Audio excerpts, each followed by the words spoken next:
हा फक्त ज्याने शिवचरित्र वाचलेला आहे फक्त त्यालाच आहे. आणि शिवचरित्र जर का तुम्ही वाचलं ना तर आपण असं म्हणतो की ते सगळ्या ठिकाणी भगवा झेंडा रोवला पाहिजे. नक्कीच भगवा हा झेंडा नाहीये तर भगवा हा विचार आहे. आणि तो भगवा विचार छत्रपती शिवाजी महाराजांनी या तरुणाईला म्हणजे स्वराज्य स्थापना ज्यावेळेस केली तर त्यावेळेस या मावळ्यांच्या रक्तामध्ये भिनलेला तो भगवा आहे. आणि तो भगवा आपण आपल्या विचारांमध्ये आपण काय करतो, आता आपली 19 फेब्रुवारी आली ना की मग 19 फेब्रुवारी आल्यानंतर आपलं रक्त भगवं व्हायला लागतं. आपलं रक्त भगवं व्हायला नको, आपल्या रक्तामधला जो विचार आहे हा विचार भगवा असला पाहिजे. आणि म्हणून आपल्याला जर का, कारण आपण काय करतो, आपण अशा वेगवेगळ्या गोष्टी करतो की खरं तर मी सांगतो की आपल्याला छत्रपती शिवाजी महाराज की जय म्हणण्याची सुद्धा आपली लायकी नाहीये. कारण छत्रपती शिवाजी महाराजांचं जे चारित्र्य होतं तर ते चारित्र्य म्हणजेच तुम्हाला त्यांचं जर का तुम्ही शिवचरित्र वाचलं तर शिवचरित्र वाचल्यानंतर आपल्याला समजतं की छत्रपती शिवाजी महाराजांचं चारित्र्य कसं आहे. आपण 19 फेब्रुवारी आली की गाडीला मोठा झेंडा लावतो आणि झेंडा लावत पूर्ण गावभर मिरवतो. आणि ज्या वेळेस तुम्ही गाडीला झेंडा लावला 80 ची स्पीड तुमच्या गाडीची आहे आणि त्या 80च्या स्पीडने जर का तुम्ही एका मुलीला कट मारत असणार ना तर तो झेंडा लावण्याचा अधिकार तुम्हाला नाही. आपण छत्रपती शिवाजी महाराजांचं अगदी खूप चांगलं आहे ते आपण आपल्या गाडीवरती जगदंब लिहितो, आपण आपल्या गाडीवरती छत्रपती शिवाजी महाराजांची प्रतिमा त्या गाडीवरती चिपकवतो. पण ज्या गाडीवरती आपण छत्रपती शिवाजी महाराजांचं चित्र काढलेलं आहे, ज्या गाडीवरती आपण छत्रपती शिवाजी महाराजांच्या विषयी जे काही विचार आपल्या गाडीवरती आपण लिहिलेले असतील आपण त्या गाडीला किती वेळेस पुसतो. आणि जर तुम्ही छत्रपती शिवाजी महाराजांची प्रतिमा जर का तुमच्या गाडीवरती लावताय आणि तुमची जर का गाडी एखाद्या वाईट ठिकाणी उभी आहे तर तुम्हाला तो अधिकार नाही छत्रपती शिवाजी महाराजांचा तो विचार तुमच्या गाडीवरती सुद्धा लावण्याचा. कारण छत्रपती शिवाजी महाराज ही काही मूर्ती नाहीये. छत्रपती शिवाजी महाराज ही फक्त आणि फक्त 19 फेब्रुवारीला आपल्या जसं ते एखाद्याच्या अंगामध्ये येतं तर त्या अंगामध्ये येण्यासारखा विषय नाहीये. तर छत्रपती शिवाजी महाराज हा विचार रक्तामध्ये भिनण्याचा विचार आहे. आपल्या रक्तामध्ये जेव्हाही आपण छत्रपती शिवाजी महाराज की जय म्हटलं की आपलं रक्त असं सळसळायला लागतं. आणि हे रक्त सळसळलं नक्कीच पाहिजे. पण रक्त सळसळताना त्या समोर, कारण छत्रपती शिवाजी महाराज हा जो विचार जर का आपण घेतला तर तो विचार अजूनही जिवंत आहे. छत्रपती शिवाजी महाराज जे आहेत 1630 मध्ये 16व्या शतकामध्ये गेलेले आहेत हे आपल्याला माहिती आहे. आणि जेव्हा महात्मा ज्योतिबा फुलेंनी त्यांची समाधी शोधून काढली त्यावेळेस पासून आपण छत्रपती शिवाजी महाराजांची शिवजयंती साजरी करतो. आणि ज्यावेळेस आपण शिवजयंती साजरी करायला लागलो महात्मा ज्योतिबा फुलेंचं त्या मागचं प्रयोजन काय होतं. अरे इथली जी तरुणाई आहे ही तरुणाई भरकटलेली आहे. या तरुणाईंना छत्रपती शिवाजी महाराजांचे विचार त्यांच्या मनापर्यंत गेले पाहिजे हा विचार त्या मागचा होता. आणि आपण ते विचार बाजूला ठेवून आपण फक्त आणि फक्त अगदी परमनंट नाही आपण टेम्पररी स्वरूपात छत्रपती शिवाजी महाराजांची जयंती साजरी करतो. आणि मला वाटतं यासारखं मोठं दुर्दैव कोणतंच नाही. आता तुम्ही जर का सगळ्यांची व्हॉट्सअपची जर का स्टेटस पाहिली ना, तुम्ही जर का फेसबुकचे जे काही फोटोज रील्स वगैरे असतात हे सगळे पाहिले ना तर सगळ्या ठिकाणी आपल्याला असं भगवं वादळ आलं अशा पद्धतीचे. का तर भगवं वादळ फक्त 19 फेब्रुवारीलाच येतं का, बाकीच्या दिवशी कुठे जातं. कारण छत्रपती हा फक्त 19 फेब्रुवारीला साजरा करण्याचा सण नाही आहे. छत्रपतींचे विचार आहेत, छत्रपतींचे संस्कार आहेत. आणि जे छत्रपतींचे संस्कार, आता तुम्ही स्पर्धा परीक्षेची तयारी करता, स्पर्धा परीक्षेची तयारी करताना आपण खरं तर छत्रपतीचे विचार आपल्या आचरणात आणले पाहिजे. कारण ज्यावेळेस या स्वराज्यावरती, ज्यावेळेस या मातृभूमीवरती ज्यावेळेस अन्याय अत्याचार चालू होते, ज्यावेळेस यवन यांच्यावरती इथल्या आया बहिणींवरती अन्याय अत्याचार करत होते त्यावेळेस हे उघड्या डोळ्यांनी माझी जिजामाता बघत होती पण काही करू शकत नव्हती. त्यावेळेस तिच्या पोटामध्ये एक बाळ वाढत होतं आणि तिने ठरवलं की या इथला अन्याय आणि या यवनांनी चालवलेला जो अत्याचार आहे हा अत्याचार जर का मला थांबवायचा असेल तर हा थांबवणारा फक्त आणि फक्त ह्या माझ्या पोटामध्ये वाढणारे जे बाळ आहे तर हे बाळ या ठिकाणी करणार. आणि त्या पद्धतीचे संस्कार छत्रपती शिवाजी महाराजांवरती जिजामातेंनी केले. आणि छत्रपती शिवाजी महाराजांनी ते सगळेचे सगळे संस्कार आपल्या आईची आज्ञा म्हणजे जिजामातेची आज्ञा म्हणजेच त्यांच्यासाठी सर्वस्व हा विचार त्यांचा होता. आणि तशी जर का कारण स्वराज्याचं स्वप्न पाहणं, डोळ्यासमोर एक स्वप्न ठेवणं आणि ते स्वप्न अगदी साकारणं, ते सत्यत्याग वर्तवणं, हा विचार छत्रपतींचा आहे. तो जिजामातेने छत्रपती शिवाजी महाराजांच्या हृदयावरती पेरला होता. तुम्ही ज्या दिवशी या अकॅडमीमध्ये आलेले होते त्या दिवशी तुम्ही सुद्धा बॅगेसोबत, तुम्ही जी बॅग आणली, कपड्यांची पिशवी आणली, तर त्या पिशवी सोबत तुमचे स्वप्न सुद्धा आणली होती. जे की स्वप्न तुमच्या आईंनी, म्हणजेच तुमच्या मातेंनी, म्हणजेच तुमच्या जिजामातेंनी, म्हणजेच तुमच्या शहाजी राजांनी, म्हणजेच तुमच्या आबासाहेबांनी, म्हणजेच तुमच्या पप्पांनी तुमच्या मनावरती तुमच्या बॅगेसोबत, तुमच्या पिशवी सोबत बांधून दिलेलं होतं की बाळांनो, तुम्हाला तुमचं स्वप्न पूर्ण करायचंय आणि तुम्हाला तुमच्यासाठी, स्वतःचं एक स्वराज्य निर्माण करायचंय. आणि ते स्वप्न तुम्ही पिशवी सोबत घेऊन आलेला होता. परंतु ते स्वप्न ज्यावेळेस आपण इथे आलो, तर इथे आल्यानंतर किती जणांची ती स्वप्न अजूनपर्यंत साकार होत आहेत. आपण त्या स्वप्नांसाठी किती तयारी करतोय, आपण त्या स्वप्नांसाठी किती लढतोय. आपलं स्वराज्य कधी निर्माण होईल. कारण हा विचार जर आपण मनामध्ये घेतला आणि डोळ्यासमोर जर काही स्वप्न ठेवलं ना, तर ते स्वप्न पूर्ण करण्याची जिद्द आपल्यामध्ये आली पाहिजे. ते स्वप्न पूर्ण करण्याची उमेद आपल्यामध्ये आली पाहिजे. तुम्ही जालियनवाला बाग हत्याकांड वाचला असेल, कारण तुम्ही सगळेचे सगळे स्पर्धा परीक्षेची तयारी करणारे विद्यार्थी आहात. ज्यावेळेस जालियनवाला बाग हत्याकांड झालं, त्यावेळेस एक 12 वर्षाचं पोरगं त्या ठिकाणी गेलं, तिथली माती उचलली, ती माती घेऊन घरी आलं, आपल्या आई समोर गेलं आणि आई समोर ती लाल झालेली माती त्या छोट्याशा 12 वर्षाच्या बाळाने हातामध्ये घेतली आणि आई समोर धरली. जशी ती आई समोर धरली, आईने विचारलं की ये क्या लाया तू, ये लाल क्या है. त्यावेळेस ते 12 वर्षाचं पोरगं म्हणतं की आई, इंग्रजांनी आमच्या भारतीय जनतेवरती जो अन्याय अत्याचार केलेला आहे आणि जो गोळीबार केलेला आहे, त्या गोळीबारातून रक्त झालेली ही माती आहे. अरे इस माती का करेगा क्या. त्यावेळेस ते 12 वर्षाचं पोरग हातामधली माती घेतं, हातामधली माती तशी डोळ्यासमोर ठेवतं आणि सांगतं, इस खून का बदला लूंगा, इस खून का बदला लूंगा. आणि ते 12 वर्षाचं पोरग 12व्या वर्षी डोळ्यासमोर स्वप्न ठेवतं, ज्यांनी हा गोळीबार केलेला आहे त्यांच्या विरुद्ध मी या सगळ्यांचा बदला घेणार, हे 12 वर्षाचं पोरग ठरवतं. आणि ज्यावेळेस हे 12 वर्षाचं पोरग 21 वर्षाचं होतं, त्यावेळेस हसत हसत मिशीवरती ताव देत, इन्कलाब जिंदाबादचा नारा देत फासावरती लटकतं, वयाच्या 12व्या वर्षी डोळ्यासमोर स्वप्न ठेवलेलं होतं. तसं स्वप्न तुमचं आहे का. तुम्ही तुमच्या स्वप्नासाठी लढता का. कारण आपण आपल्या स्वप्नासाठी, आपण जे स्वप्न पाहिलेलं आहे, तर त्या स्वप्नासाठी आपल्याला दिवस रात्र जागायचं आहे. अगदी तुम्हाला आळस यायलाच नको. आपल्याला आळस येतो कशाचा तेच कळत नाही. आणि छत्रपतींचं स्वराज्य जे निर्माण झालं, याच्या मागचं कारण काय माहितीये का. याच्या मागचं सगळ्यात मोठं कारण आहे, कारण समोर असायची 5000ची फौज आणि इकडे मावळे असायचे फक्त 500. आणि या 500 मावळे 5000चा सामना करतील नक्कीच नाही, हे तर कुठल्या शास्त्रात सुद्धा नाहीये. परंतु ते 500 मावळे त्या 5000च्या फौजेला असं उडवून तुडवून ठेवायचे.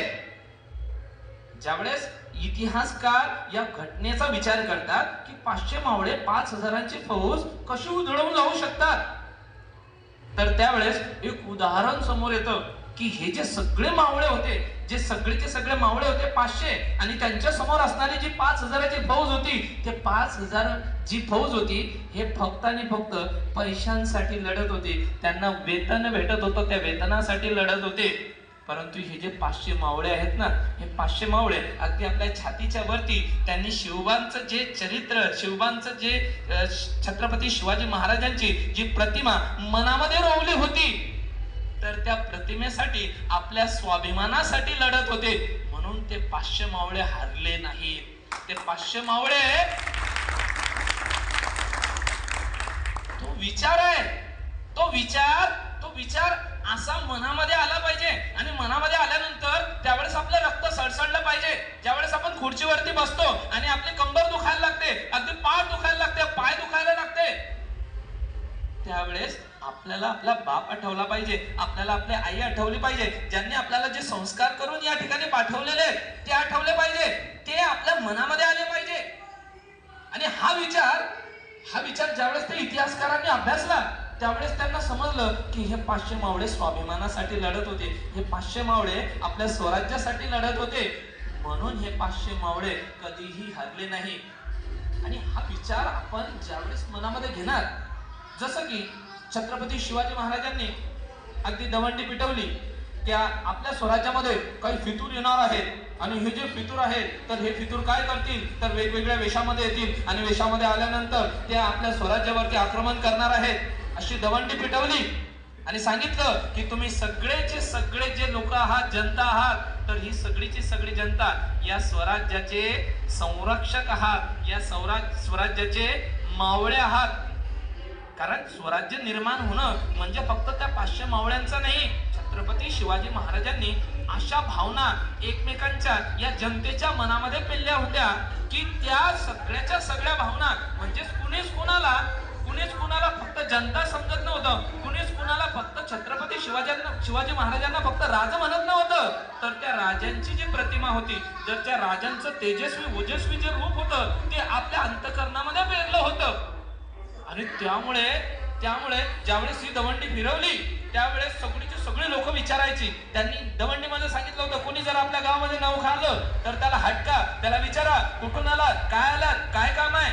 कारण आपल्या आपल्या स्वराज्यामध्ये फितूर वेगवेगळ्या वेशामध्ये वावरणार आहेत. त्यावेळेस सगळी गावातली लोक, अगदी कोणीही जर का परक पाहुणे आलं तर त्या परक्या पाहुण्याला विचारायची, का हो कुठली. तुम्ही आतापर्यंतही पाहिलं असेल की गावाकडे तशी पद्धत होती. गावाकडे अशी लोक बसलेली असायची, म्हातारी लोक, आणि ती म्हातारी लोक जर गावाकडे कोणीतरी आलं तर लगेच विचारायचे, का हो कुठलं पाहुणं, कुठं जायचं वय, कोणाकडे जायचं, असं विचारायचे. पण आता ती पद्धत राहिली नाही. कारण आता ती पद्धत अशामुळे बदलली, कारण आपलं सगळं कुणाकडे गेलं पाहुणं, कुणाचं जमायलं. कारण आता आपली पद्धत कशी झाली, आता आपण ते विचारण्यापेक्षा आपण एखाद्याचं झालेलं काम मोडण्याचं काम, त्यामुळे कोणतं पाहुणं कुठं आलं आणि कुठं गेलं कोणाला काही मेळ लागत नाही. आणि ज्या वेळेस ही सगळीची सगळी गोष्ट चालू होती त्यावेळेस छत्रपती शिवाजी महाराजांनी विचार केला की आपण स्वराज्याचा एक फेरफटका मारून यायचा आणि काय चालू बघूया. त्यांनी थोडंसं वेषांतर केलं, तोंडाला रुमाल बांधला, म्हणजे आपल्या भाषेमध्ये मास्क बांधलं, आणि तोंडाला रुमाल बांधला, 2 मावळे सोबत घेतले आणि स्वराज्याचा फेरफटका मारायला गेले. तिथे स्वराज्याचा फेरफटका मारताना ते अशीच एका गावाजवळ आले, गावाच्या वेशीजवळ आले. एक पोरग अगदी शेतामध्ये काम करत होतं. त्याने पाहिलं की कुणीतरी अनोळखी 3 व्यक्ती घोड्यावरती येत आहेत. त्याने लगेच आपल्या हातामधली काठी घेतली, एका हातामध्ये विळा घेतला आणि तिकडे चालायला लागला आणि विचारला, अहो पाहुणा कुठं चाललाय.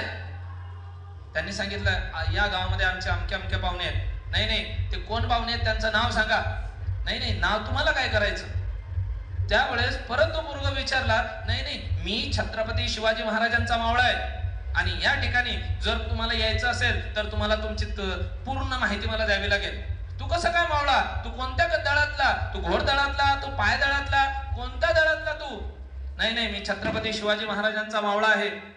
त्यावेळेस ती सगळी 2 मावळी, त्या जे 2 मावळे त्यांच्या सोबत होती ती त्याच्याकडे बघून हसायला लागली. अरे तू छत्रपती शिवाजी महाराजांना पाहिलंय कधी. हो मग पाहिलंय ना, तो ओजस्वी तेजस्वी चेहरा, ते भारदार अशी मिशी, ते भारदार असं नाक, ते मी आत्ताच परवा छत्रपती शिवाजी महाराजांना पाहिलं.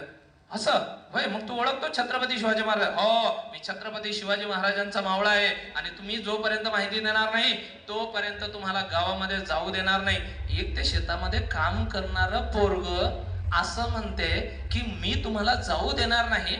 त्यावेळेस छत्रपती शिवाजी महाराज खाली उतरतात घोड्यावरून, आपल्या तोंडाचा रुमाल बाजूला काढतात आणि त्या पोराच्या खांद्यावरती, त्या पोराच्या पाठीवरती अशी शाबासकीची थाप फिरवतात. आणि ही जी घटना आहे ही घटना सांगते की छत्रपती शिवाजी महाराजांच्या राज्यामध्ये लढणारे फक्त 500 मावळे नव्हते, तर प्रत्येक जो कुणा गुरे चारणारा असो, जो शेतीमध्ये काम करणारा श्रमिक असो, सगळेचे सगळे मावळ्यांचे काम करत होती, सगळेचे सगळे स्वराज्य रक्षणाचं काम करत होती. पण आपण तसं करतो का. आपण आपलं स्वराज्य, कारण ज्यावेळेस आता तुम्हाला माहिती आहे की एकच राजा असा आहे की त्याची जयंती या लोकशाहीमध्ये सुद्धा साजरी केली जाते. मी माझे विचार, माझं जे वक्तव्य आहे ते अगदी चोखपणे, अगदी सगळी शुद्धी मी वक्तव्य वापरतो या ठिकाणी की बरेचसे छत्रपती शिवाजी महाराजांपेक्षा बलाढ्य, श्रेष्ठ असे राजे होऊन गेले असते. परंतु ते सगळेचे सगळे काळाच्या आड गेलेले आहेत, पण त्यांची जयंती कोणी साजरी करत नाही. पण छत्रपती शिवाजी महाराजांची जी की राजेशाही आहे, राजेशाही या लोकशाहीमध्ये साजरी केली जाते.